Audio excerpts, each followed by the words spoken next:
नमोस्तु नमोस्तु नमोस्तु महाराज श्री। महाराज श्री, मेरा प्रश्न ये है, कल हम बल्हारी के दर्शन हम लोगों ने किए थे कुंडलपुर के बाद। हाँ। और वहाँ पे जो हमारे मंदिर हैं, आपने तो वहाँ पे पंचकल्याणक कराया, प्रतिष्ठा कराई, मगर अभी भी जो हमारी खंडित प्रतिमाएं हैं उनके लिए हम म्यूज़ियम ये कैसे अपने बच्चों को बताएं कि हमारा क्या इतिहास है और क्या हम लोगों की ऊंचाइयाँ थी जो आज हमें खो गई, हमें मालूम ही नहीं है। बहुत अच्छी बात है। सबसे पहले तो मैं चाहूँगा एक बार करतल ध्वनि आशीष के लिए कर दो। देहरादून में रहते हुए भी यहाँ के कार्य में हमेशा तत्पर, आप लोग हमेशा चैनल के माध्यम से देखते ही हैं, समय दे रहे हैं और बहुत अच्छा काम कर रहे हैं। इस तरह के युवा अगर अच्छे कार्यों में आगे आते हैं तो निश्चित औरों को भी प्रेरणा मिलती है। अभी तुम कुंडलपुर से होते हुए बिलहरी होकर के आए। बिलहरी हमारी एक बहुत बड़ी सांस्कृतिक नगरी रही है। एक ज़माने में ऐसा कहा जाता है कि वहाँ 100 मंदिर थे। मूर्ति भंजकों के दल के प्रकोप से या अन्य प्राकृतिक प्रकोप से वहाँ सब ध्वस्त हो गए। अभी भी हमारे 3 बड़े मंदिर तो वहाँ हैं ही, लेकिन कुछ मंदिरों के भग्नावशेष उपलब्ध होते हैं।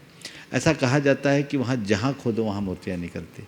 आप सबको पता है, मैंने कई बार इस कार्यक्रम में भी बताया, 32 मूर्तियाँ जो दीवारों में चीनी हुई थी, जो हम लोगों की उपस्थिति में निकली और उसको अभी पिछले वर्ष हम लोग प्रतिष्ठा करा करके आए हैं और आज वो भव्य तीर्थ क्षेत्र है। मैं तो सभी से कहूँगा, जितने लोग कुंडलपुर की यात्रा करने के लिए निकले या जब भी कुंडलपुर के कार्यक्रम में आए तो वहाँ से बिलहरी और बोहरीबंद को अपने कार्यक्रम के में जोड़ के रखें। बिलहरी बोहरीबंद कटनी पूरा एक रूट में आता है और ये बहुत अच्छा कार्यक्रम आप सबका बन सकता है। अद्भुत जिन प्रतिमाएँ, अद्भुत जिनालय, अद्भुत प्रभाव है। वहाँ जो वर्तमान में है उन सबको तो सबको व्यवस्थित कर दिया गया है, लेकिन भग्नावशेष वहाँ अभी भी है, बहुत से पुरातत्व विभाग के द्वारा संरक्षित है। उसके लिए प्रयत्न करना चाहिए, लेकिन बहुत आए तो नष्ट भ्रष्ट हो गया। ऐसा कहते हैं कि वहाँ एक तालाब है, उसमें अनगिनत मूर्तियाँ हैं, तालाब बहुत गहरा है।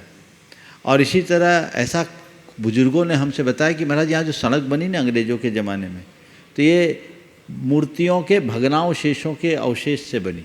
इतनी मूर्तियाँ कभी होती थी। वो मूर्तियों की नगरी जैन नगरी थी। और इससे हमें इस बात का पता लगता है कि हमारे लोग अपनी संस्कृति के प्रति कितने ज़्यादा समर्पित होते थे। हमें एक बात हमेशा ध्यान में रखना चाहिए कि हम उस परंपरा में जन्मे और जीने वाले लोग हैं जहाँ खुद रूखी रोटी खाकर भगवान के आगे घी की जोत जलाने की परिपाटी है।